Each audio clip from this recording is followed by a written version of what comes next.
Naghahanap ka ba ng lechon manok na masarap na? Malinamnam pa. Tamang-tama. Dahil sa kainang pinuntahan namin ngayon, ay titigman natin ang lechon manok na ipinagmamalaki ng Marinduqueños. Ito nga ay ang Marinduqueños Classic Grill na matatagpuan sa Lot A Adelina 3 Commercial Complex, Biñan City, Laguna. Kaya naman ano pang iniintay natin? Tara, kain tayo!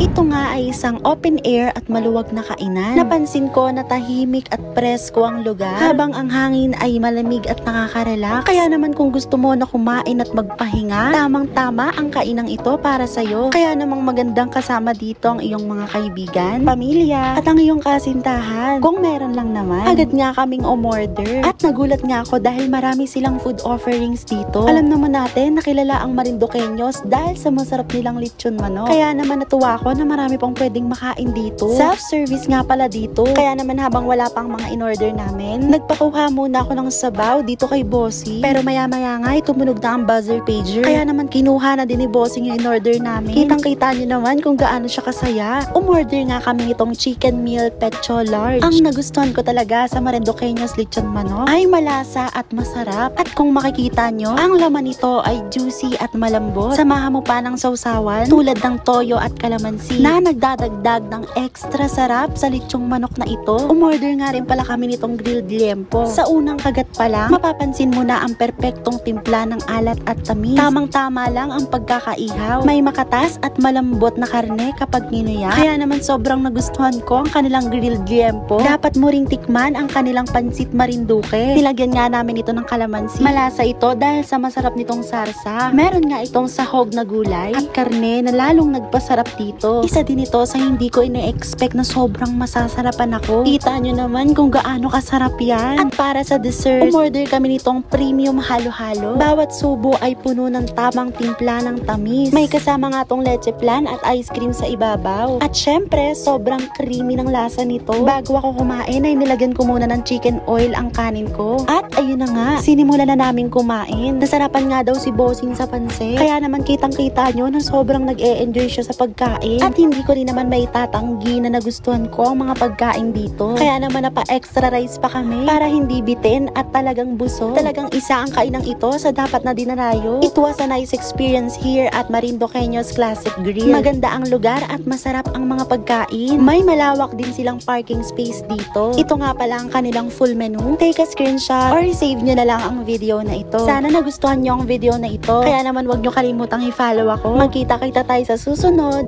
Paalam!